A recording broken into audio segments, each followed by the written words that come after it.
할렐루야. 오늘 이 새벽에도 또 말씀과 기도로 하루를 시작하는 여러분 가운데 우리 주님의 크신 사랑과 은혜가 함께 하시기를 축복합니다. 우리 시간 다 같이 찬송하면서 금요일 새벽 기도에 시작하겠습니다. 449장입니다. 예수 따라가며 우리 찬송가 449장, 우리 통합 찬송가는 377장입니다. 449장, 우리 옛날 찬송가는 377장. 다 같이 찬송하겠습니다.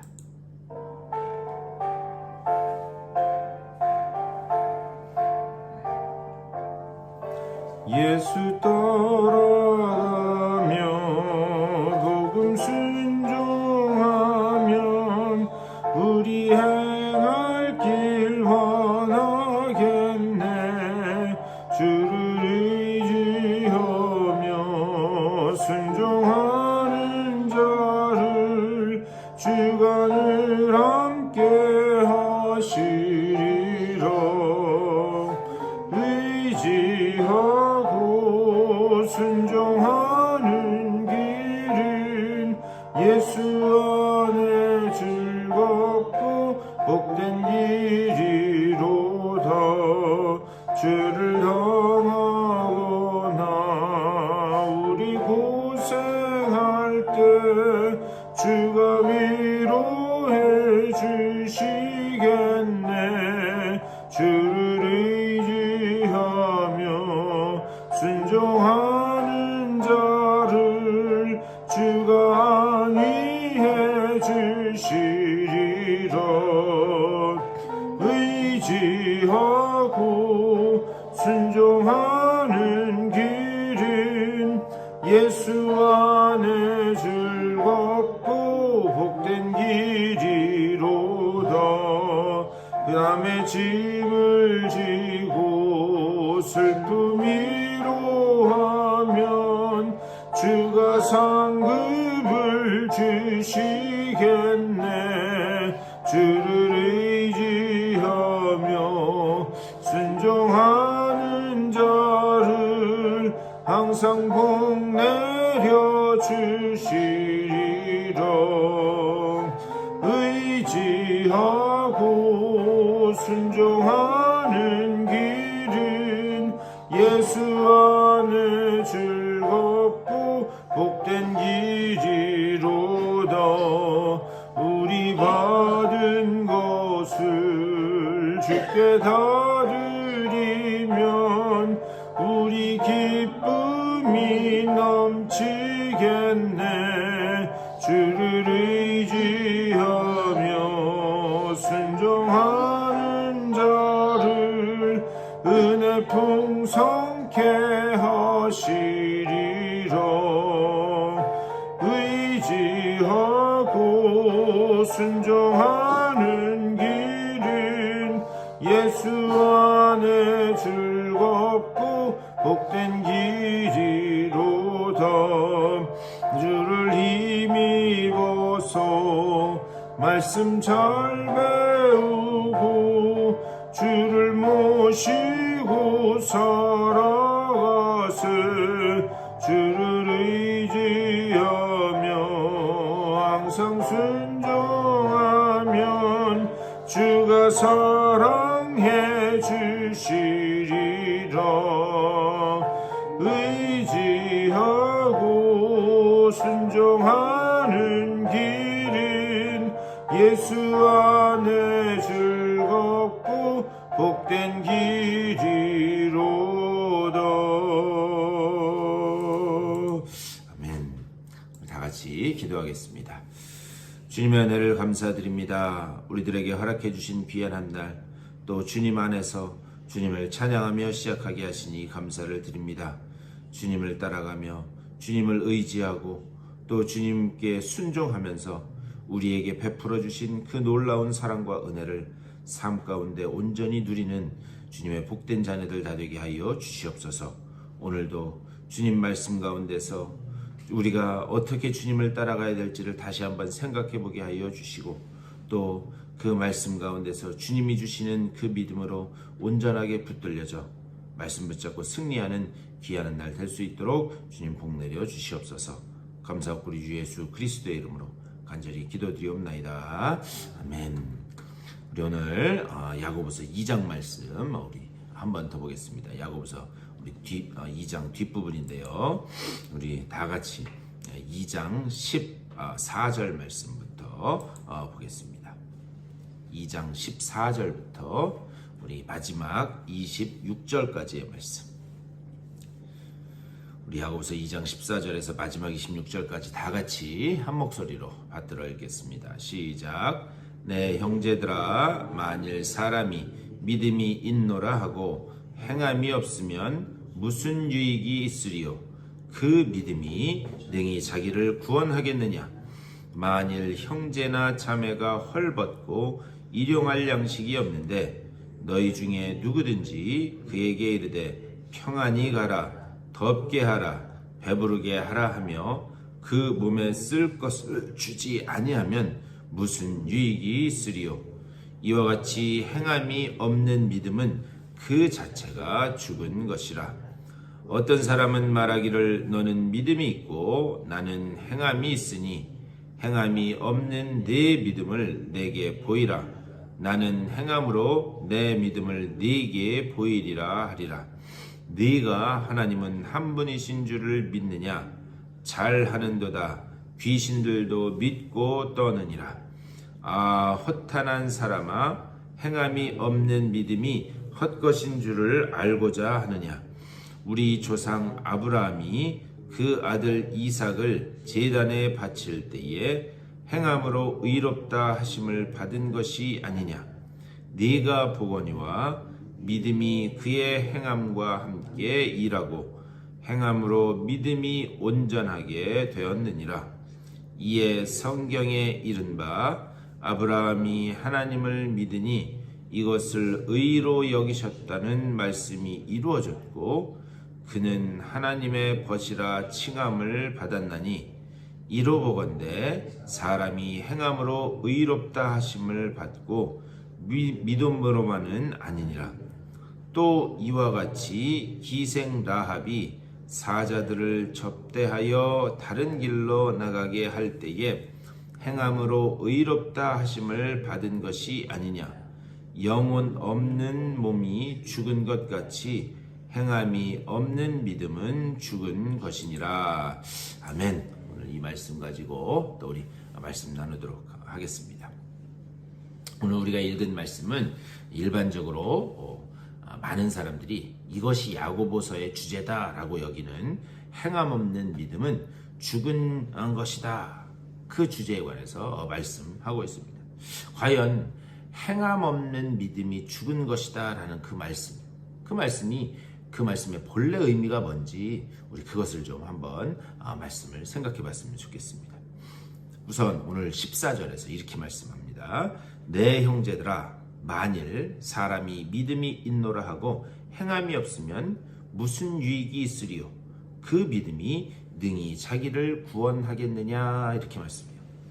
자, 14절 말씀을 잘 보시면 두 가지 질문이 나오는 것을 볼 수 있습니다. 제일 끝부분에 무슨 유익이 있겠느냐라고 하는 그 질문.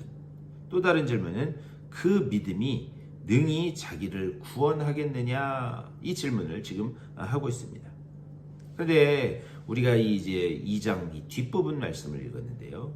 많은 사람들이 오랫동안 이 말씀을 잘못 이해해 와서 구원을 얻는 데는 어떤 행동이 필요하다라고 그렇게 오해를 해왔습니다. 다시 말하면 구원을 받으려면 어떤 조건이 필요하다. 그 조건이 행함이다 라고 그렇게 잘못 이해되어 왔다라고 하는 그런 말씀입니다. 하지만 이 말씀을 우리가 잘 뜯어서 보면은요, 행동을 강조하기 위해서 기록된 말씀이 아니다라고 하는 것을 볼 수 있습니다. 우리 특별히 마태복음 7장 15절 그 이하를 보면 종교적으로 완벽해 보이는 사람들에 대한 그런 말씀을 우리 예수님께서 하세요. 그 사람들은 성경도 달달달달 외우고 또 율법에 능통하기도 하면서 그 율법을 잘 지키는 그런 그런 사람들에 관한 말씀이에요. 그런데 예수님이 이런 사람들을 뭐라고 부르시는가? 거짓 선지자들아 이렇게 부르세요. 아니 율법도 달달달달 외우고 또 잘 외우고 잘 지키는 그 사람들을 왜 우리 주님이 거짓 선지자들아 이렇게 부르고 계시는가? 그러면서 그 뒤에서는 노략질하는 일이다. 이 거짓 선지자들은 노략질하는 일이다. 그렇게까지 말씀하세요. 그러면서 그 뒤에 마태복음 7장 16절에서 예수님이 뭐라 그러시냐? 그들의 열매로 그들을 안다. 이렇게 말씀하세요. 여기에서 예수님이 강조하는 것은 얼마나 열매를 맺었느냐, 또 열매가 있느냐, 없느냐, 그것을 강조하고 계시는 게 아닙니다. 그들이 누구인지를 그 열매로 검증하겠다라는 그런 말씀이에요. 제가 다시 한번 말씀드릴게요. 자, 마태복음 7장 16절에서 예수님이 하시는 그 말씀의 본래 의도는 무엇인가? 너희는 왜 열매가 없냐? 아니, 더 근본적으로 들어가서 너는 열매가 있느냐, 없느냐? 지금 예수님은 그것을 말씀하는 게 아니에요. 그들의 열매로 내가 그들을 검증하겠다. 그 말씀을 하시는 거예요. 그러면서 그 뒤에서 하신 말씀이 무엇인가? 가시나무에서 포도를, 엉겅퀴에서 무화과 열매를 딸 수 없다. 이 말씀을 하세요. 이와 마찬가지로 우리가 신앙생활 오래 했어도요, 열매와 삶의 변화가 나타나지 않는다? 그렇다면 왜 열매를 못 맺느냐? 거기에 강조점이 있다는 것이 아니라는 거예요. 오히려 그 의심을, 그 믿음을 의심해 봐야 된다. 그 말씀을 하는 거예요. 이것이 진짜 믿음인가? 여러분, 야고보서 1장에서부터 계속돼서 강조돼서 되었던 말씀이 무엇인가? 하나님이 우리를 진리의 말씀으로 잉태하고 나오셨다. 그것이 지금 1장부터 계속해서 강조되고 있습니다. 그렇다면 당연하게 우리의 삶에서 진리의 그 말씀에 따른 그 삶의 결과가 맺혀지는 것, 그것이 당연한 것이고 또 그것이 정상적인 나무다. 그것을 지금 계속해서 말씀하고 있어요. 그런데 만약에 그런 말씀에 따른 삶의 결과가 열매로 맺혀지지 못한다면, 그러면 우리가 이 믿음이 가짜일 수 있겠구나, 이것을 의심해 봐야 된다라는 것을 말씀하는 거예요. 예를 들면 집에 오렌지 나무를 심었어요. 집에 오렌지 나무를 심었는데 그런데 레몬이 열렸다라고 하면, 그러면 내가 심은 것이 이게 오렌지 나무가 맞는 것인가? 우리가 의심해 봐야 한다라는 것은 당연한 이치입니다. 즉 야고보 사도가 여기서 강조하는 것은 무슨 어떤 행위, 그것을 강조하는 게 아니에요. 당신의 믿음이 참 믿음이냐? 이것을 지금 강조하고 있다라고 하는 사실을 우리는 놓쳐서는 안 됩니다. 야고보서를 우리는 행함을 강조하는 책이다, 그렇게 생각해요. 하지만 하나님은 야고보 사도를 통해서 그것을 말씀하는 게 아닙니다. 행함이라고 하는 것이 어떻게 보면 당연하게 맺어져야 되는 그 부분이다. 네가 참 믿음을 가지고 있다면 열매는 당연히 맺어질 수밖에 없다. 이것을 지금 거꾸로 설명하고 있다라는 것을 우리는 깨달아야 돼. 그것이 진짜 믿음인가? 양의 탈을 쓴 거짓 선지자들인가? 지금 그것을 구분해보자. 그것을 지금 말씀하고 있어요. 그런데 이렇게 말씀하는 이유가 있습니다. 왜 그런가? 이 야고보서가 기록되던 당시에, 이 당시의 세계는 헬레니즘이라고 하는 문화가 세상을 지배하고 있었어요. 그런데 이 헬레니즘이라고 하는 이 문화는 이원론이라고 하는 것으로 아주 꽉 들어찼습니다. 그래서 세상 만물을 두 가지로 나누어서 이렇게 판단하고 또 보도록 되어 있었어요. 흑이냐 백이냐, 선이냐 악이냐. 그런데 이 이원론적인 생각에서는 내가 고백하는 것과 또 내가 실제로 살아가는 것, 그것이 얼마든지 다를 수 있었습니다. 그러니까 고백은 고백이고 또 내 삶은 삶이고, 이렇게 두 가지로 이원론적으로 나눠서 모든 것을 생각하고 판단했다는 거죠. 그리고 이렇게 두 가지, 고백과 삶이 다른 것이 당시의 그리스도인들에게 많은 병폐를 가져왔습니다. 헬레니즘에서 말하는 진리라는 건 뭐냐? 눈에 보이는 것, 사실, 그것이 진리로 여겨졌어요. 그래서 그 뿌리는 생각하지 못했습니다. 여러분, 어떤 뿌리를 심느냐에 따라서 어떤 열매를 맺느냐? 그것을 우리는 당연한 것으로 여기는데 당시에는 그것을 생각하지 못했다. 자, 이 이야기를 하면서 특별히 이 야고보 사도는 그 뒤에 2장 15절에서 이렇게 말씀합니다. 만일 형제나 자매가 헐벗고 일용할 양식이 없는데, 자, 여기서 보면은 형제나 자매가, 이 형제와 자매를 나눠서 지금 이야기하고 있어요. 근데 당시에는 기독교인들을 부를 때 그냥 형제들, 형제들아, 이 형제들아 라는 이 말 속에 자매들도 당연히 포함되어 있다고 많은 사람들이 그렇게 이해해 왔습니다. 근데 여기서요, 야고보 사도는 아주 분명하게 형제들아, 자매들아, 형제와 자매를 나눠서 이야기해요. 이렇게 하는 의도가 있습니다. 당시의 여성들은 아무런 지위를 갖지 못했습니다.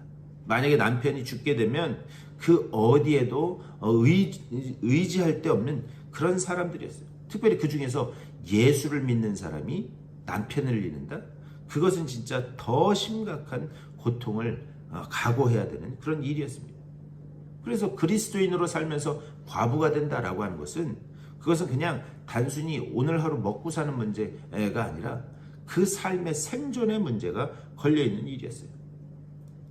2장 15절에서 특별히 야고보 사도가 자매라는 표현을 쓰는 것, 그것은 당시에 아무도 돌보지 않는 그 사람들을 지금 일부러 거론하고 있는 거예요. 그런데 이들이 헐벗고 일용할 양식이 없다라고 그렇게 이야기합니다.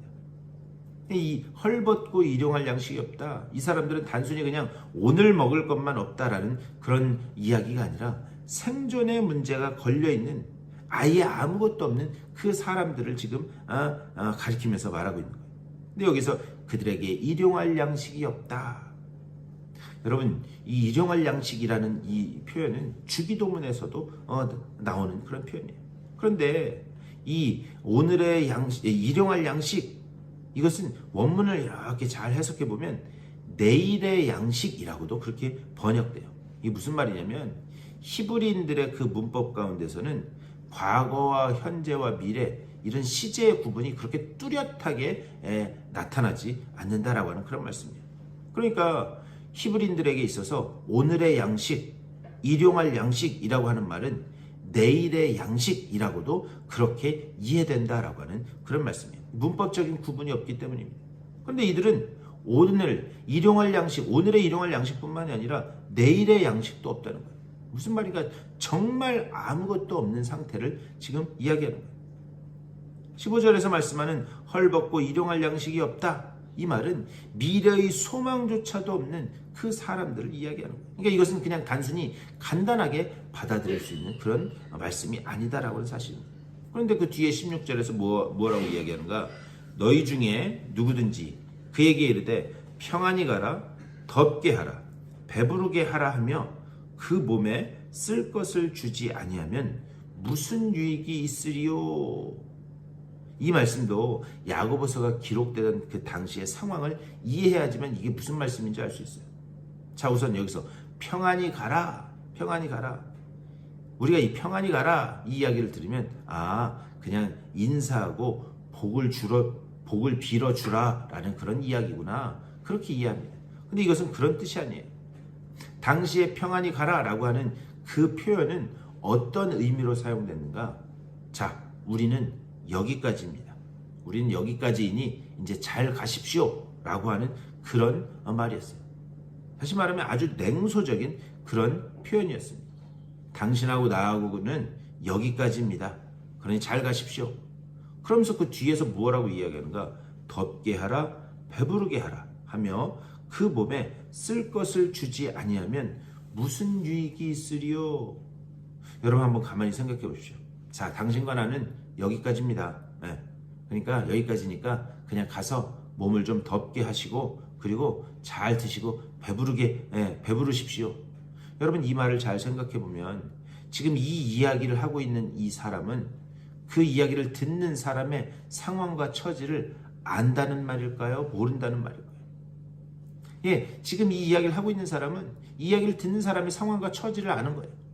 내가 당신이 배고프고 힘든 거 알겠는데 당신과 나는 여기까지입니다.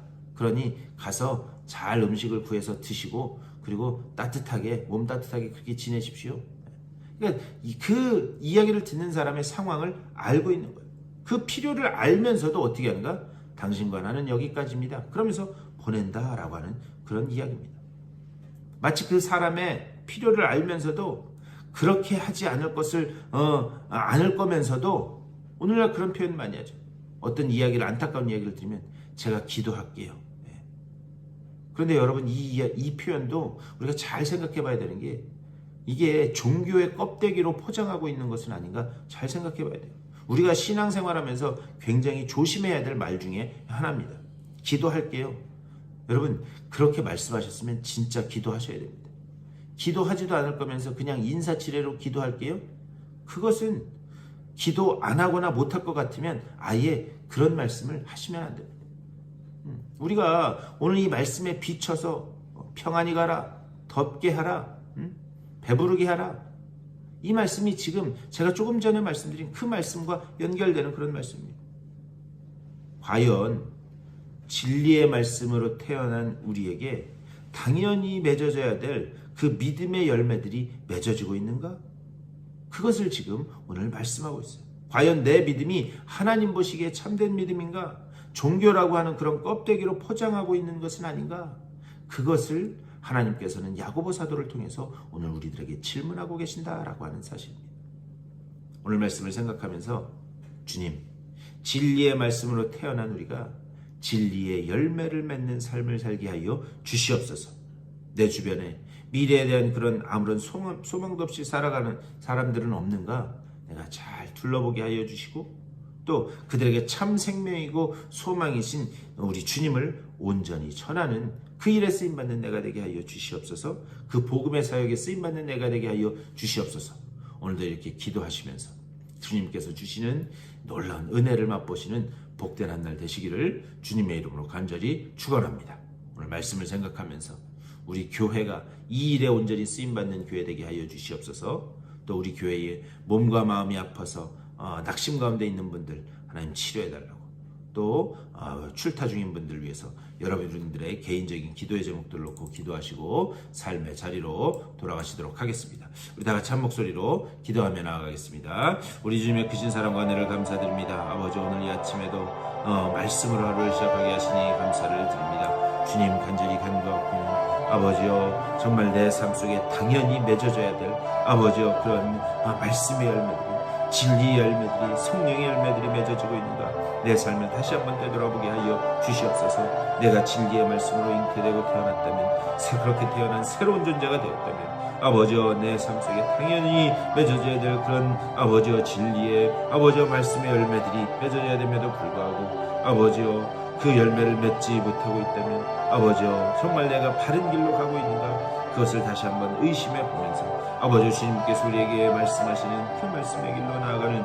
아버지 우리 모두가 될 수 있도록 인도하여 주시옵소서. 우리의 걸음마다 아버지 정말 하나님의 말씀이 우리와 함께하고 계시고 아버지 정말 내가 정말 그 말씀을 따라 순종하며 바른 길로 가고 있는가를 점검케 하여 주시고 아버지 우리의 가는 길을 잘 살펴보며 아버지 정말 주님이 이끄시는 그 길로 순종하며 나아가는 우리 모두가 될 수 있도록 주여 아버지 붙잡아주고 좀 인도하여 주시옵소서. 아버지 우리 주변에 헐벗고 굶주린 자들은 없는지 아버지 돌아보게 하여 주시고 참된 소망이신 주님을 알지 못하는 이들은 없는지 아버지 되돌아보며 이 일에 아버지 온전히 쓰임받고 이 일을 향하여 온전히 아버지 정말 사명을 가지고 아버지 나아가는 우리 모두 우리 교회가 될 수 있도록 인도하여 주시옵소서. 이 일에 우리를 부르신 줄 믿사오니 아버지 우리가 손에 손을 잡고 주님의 말씀을 따라 아버지 정말 머리 대신 그 주님께서 우리에게 명령하실 때에 그 명령에 온전히 순종하며 나아가는 아버지 우리 복된 교회 믿음의 공동체 될 수 있도록 인도하여 주시옵소서. 아버지 정말 그 길로 갈 때에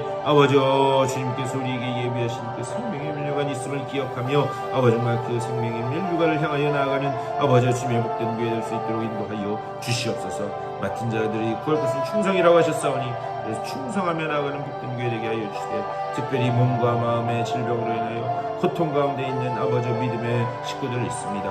아버지 그들을 불쌍히 여겨 주시옵소서. 아버지 육체의 질병으로 인하여 마음껏 주님 앞에 나오고 싶어도 나오지 못한 이들을 주님 불쌍히 여겨 주시고 아버지 정말 그들에게 치유의 광선을 비춰 주시사 온전히 회복되는 귀한 역사가 나타날 수 있도록 주여 붙잡아 주시고 좀 인도하여 주시옵소서. 마음의 질병으로 인하여 아버지의 낙심과 좌절 가운데 있는 이들이 있다면 하나님 가시고 주님께서 아버지 정말 소망을 주시고 주님께서 용기를 주셔서 주님 주시는 용기와 소망을 가지고 그들이 다시 일어서는 귀한 역사가 나타날 수 있도록 주여 아버지 붙잡아 주시고 좀 인도하여 주시옵소서. 아버지 오늘도 말씀과 기도로 시작한 주님의 귀한 백성들입니다. 아버지와 한 분 한 분 찾아가시고 주님 주시는 능력과 소망과 아버지와 은혜로 채워주셔서 아버지만 주님 주시는 지혜로 능력으로 소망으로 아버지와 그것을 힘입고 다시 일어나는 귀한 날 될 수 있도록 주여 붙잡아 주시고 좀 인도하여 주시옵소서. 주님 오늘 아래 삶을 통하여 주의 영광의 빛이 비춰지고 소망의 빛이 비춰지는 귀한 역사를 바꾸게